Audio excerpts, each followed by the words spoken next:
Is this the dagger? What up, JP Nation? It's your boy JP. If you're a returning subscriber, welcome back to my channel. If you're a new subscriber, welcome to my channel where we do basketball reaction videos and other basketball content. If you love the game of basketball like I do, make sure you subscribe to JP down below for more content and reaction videos. Click the notification bell. You know where our next upload is on the road to 40K. Thank you all so much for tuning in. Today we're going to be reacting to Prime Larry Bird's video, The Best Larry Bird Story Ever Told. I'm very excited to listen to the best Larry Bird story ever told, because there's been so many great Larry Bird stories throughout the years, when he was playing the NBA, or when he was in college, or after the NBA, or when he was coaching. So there's been a lot of great Larry Bird stories. I'm very just excited to listen to this one. Shout out to Prime Larry Bird too as well for the video. So hopefully it's going to be a great video. I'm ready to get into it. And you know, he done the one regarding about LeBron James versus Larry Bird. That was a great video. So let's go ahead and get into it. Make sure you rack up the likes too as well. Let me know what you want me to react to next. Without further ado, let's get to the video. As much as analytics have evolved the way we think about basketball, there will always be an element of the game that you will never understand by looking at a bunch of numbers on a spreadsheet. Because you would think that Larry Bird's best game was his 60-point shooting clinic against the Atlanta Hawks. Larry Bird scored 60. That was one of the greatest performances of all time I've ever seen in my life. Or his near quadruple double versus the Utah Jazz, where he sat out the entire fourth quarter because his team was winning by so much. I remember one night in Utah, Larry had a triple-double, and he had 9 steals. So you could get a quadruple-double, which never happens. There's only been a couple in NBA history. Came out of the game in the third quarter because they were leading by so much. I ran down to the other end where he was sitting on the bench. I said, "Hey, get back out there. You could get a quadruple-double. It's only been done like twice in history." He said, "Get the hell out of here, Scoop. I don't care about that." Larry Bird finished that game with 30 points, 12 rebounds, 10 assists, and 1986 NBA Finals versus the Houston Rockets. Larry Bird called Game 6 the best game he ever played. NBA Finals, the Houston Rockets defeated the Los Angeles Lakers 4-1, thus ruining the Lakers-Celtics rematch that the world wanted to see on this last-second shot. Oh yeah, that tip in by Ralph Sampson. On the clock.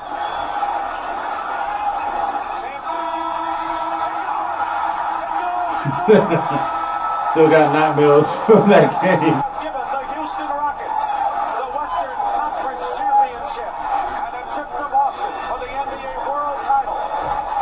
Well, we always wanted to play the Lakers. They're a very good team. And after 4 games of the NBA Finals, the Celtics were leading the series 3-1. But in Game 5, the Rockets went back to their home court and literally fought for their lives.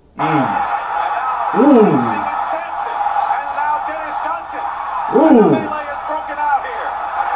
A melee is broken out. The benches have emptied, and they have brought police onto the floor. At the bottom of the pile is Wolf and Sampson right now. It all started with Sampson. Back in the day, like, people coming off the bench and like getting to the teammate and fighting with their teammate and all that. You can't do it in today's league, because you get off from that bench is a 1-game suspension. So you gotta. So yeah, the game was a lot different back then. Doing that, I mean, I thought it was distasteful for both sides. I think that you just got to play the game. It was a game that we wanted to win. We wanted to get the series over with, because anything can happen if you stay out there long enough. You get guys injured. We were better than that. We should. I don't know about sweeping them, but we should never have lost Game 5. We got pushed around in Game 5. And then we had practice the next day on Saturday. Everybody was really quiet. But there was one person who wasn't worried at all, and that was number 33. And I remember him on that Saturday afternoon in practice saying that we need rebounds, we're going to get rebounds. We need this, we're going to get that. We're going to be fine. Larry Bird assured the world, we're going to be fine.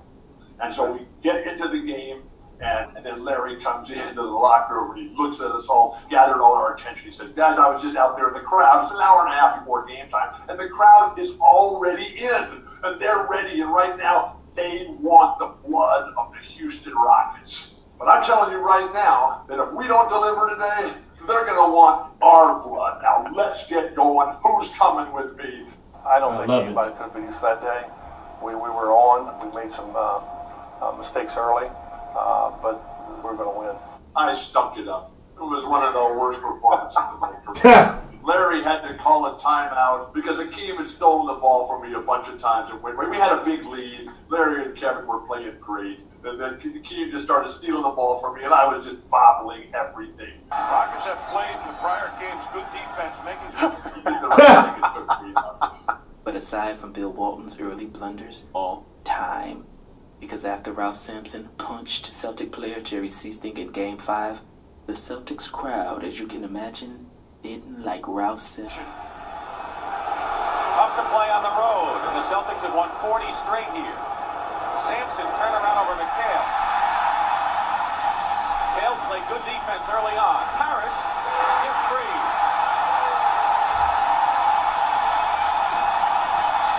And there was this one bigger than she was. And she said, "Hey, Ralph." And she's referring to the big fight with Jerry Sichting, who was a little tiny guy himself. And she goes, "Hey, Ralph, I'm 5 feet tall and 92 years old. You want to fight me too?" And this lady just stood in the front on the edge of the court. She never sat down. She just yelled and screamed at Ralph the whole time. Boston only lost one game at home that entire season, in part because of that Celtics home crowd. Oh yeah, it was but phenomenal. Mainly because Larry Bird was the best player on the planet. One of the best and in teams all Game time. 6, he showed exactly why. What did we get on that Sunday afternoon? We got what Larry Bird maintains to this day was the game in which he was, and I quote, most prepared ever to play. All I know is this. I think it may have been his greatest game. McGrath, Danny Ainge missing. McHale and Bird underneath. Wow. Here's Bird. Tenacious. Getting that rebound. It was spectacular because in a game, a lot of winners in the genetic lottery. I mean, you had Akeem, you had Ralph, who were just brilliant. You had Kevin McHale, you had the Chief. And here was Larry. Larry got made the rest of the world seem inconsequential. Pro shooter in the series. McHale. Sampson tried to overplay and got burned. Bill Walton said number 33 had gone out and painted the perfect Larry Bird masterpiece. That's a good and quote. it wasn't even about the numbers. It was about his effort on both ends of the floor. A seemingly lost art for superstars of today. Yep. He was all over the court, double teaming and getting back to his assignment in the passing lanes, forcing turnover. That night was when he dove on the floor and forced a jump ball against 7-foot Hall of Fame center Hakeem Olajuwon. And without batting an eye, Larry Bird, who wouldn't impress anybody with his jumping ability, did this. Oh wow. But Bird has that savvy in the He timing. beat Olajuwon? He got a jump ball against Olajuwon.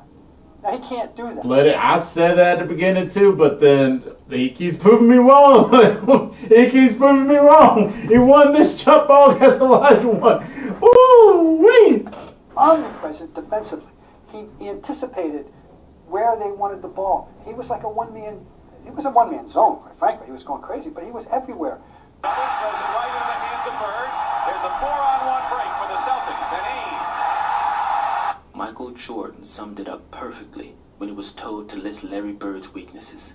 MJ said, "Larry Bird can't jump, and he makes him better than the competition. Consequently, he doesn't have a weakness." There we go. Doesn't have a weakness. And Wiggins finding Bird. What a pass. Being in the arena for that game and the way he played and how he was just everywhere on the court, like a free safety, just a freaking maniac for 3.5 quarters. And you look at the numbers and it's his PER wasn't the best of any Bird performance, but like I've never seen anybody have an imprint on that game scoring less than 30 points. Fairly well, Dick, but Peterson may have nightmares guarding Larry Bird. What a pass. Shot is missed by Robert Reed. Ainge to Bird. Pulls out of the line. Level finds an opening. Trying to change hands. Here's Bird. 3-on-1 Boston. Pass back Bird. Oh my gosh. And then the second half started, and it was just phenomenal because he just kept going. Even I post up about 18, 20 feet away to get the ball, and and poor Rodney McGrady or whoever they would have on it, Robert Reed. I mean, I'm sure they tried Ralph and Akeem on him. It didn't matter. He could have put all 5 guys on him, and they couldn't stop it. Isolated one-on-one. McGrady totally dominated the game in every way. And of course, the highlight, the artistic highlight, was when he on the right box, dribbles out to the corner to turn around and hit a 3 and go, you know, and when they were pouring it on in the second half. Dennis Johnson. Sampson and Ball. He would just throw it back up there and he'd run down the court with his arms in the air and his finger pointed up and said, "We're number 1." And the Celtic crowd just said, "Here we go, Celtics. Here we go." It was absolutely fantastic. Larry Bird, the greatest player I ever played with, by far. The Celtics dominated that game, and Larry Bird was rightfully crowned Finals MVP. Larry Bird said, "That was the only game I thought I was totally prepared for. As far as the focus was concerned, none better. Never. I should have quit right there." I never saw a man play a better game of basketball, ever. That's the greatest individual performance. The defensive dominance that Larry did on that afternoon in June of '86. I would love just that tape to be shown to every high school and college coach, or every pro coach now, just everybody, just say, how Bird, the best all-around player that I've ever seen.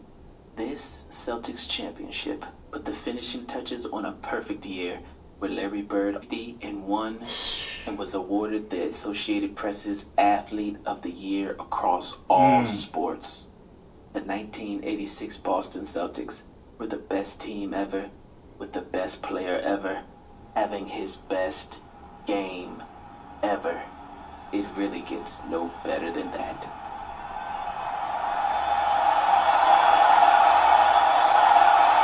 whole year and win 50 and lose only 1.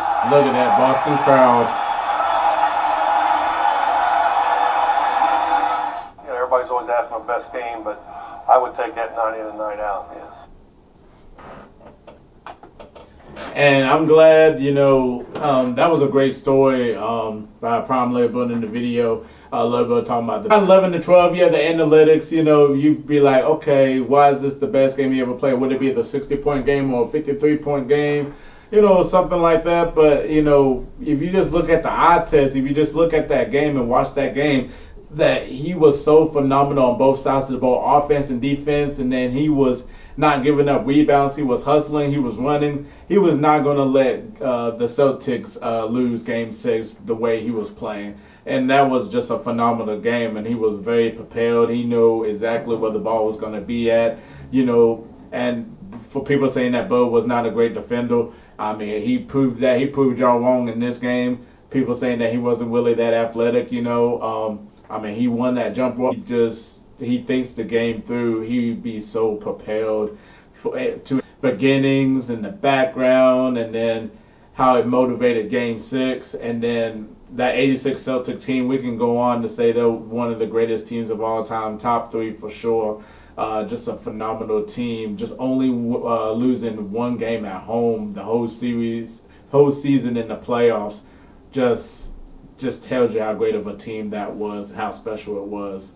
So definitely shout out to Prime Label for the video. That was a great video. Definitely comment down below and tell me your thoughts on the video, and tell me your favorite or the best Larry Bird game you think in your opinion. Let me know what to react to next. Make sure you subscribe to JP for more content and reaction videos. Click the notification bell. You know our next upload is on the road to 40K. Thank you all so much for tuning in. I'm JP, and we out of here. Peace.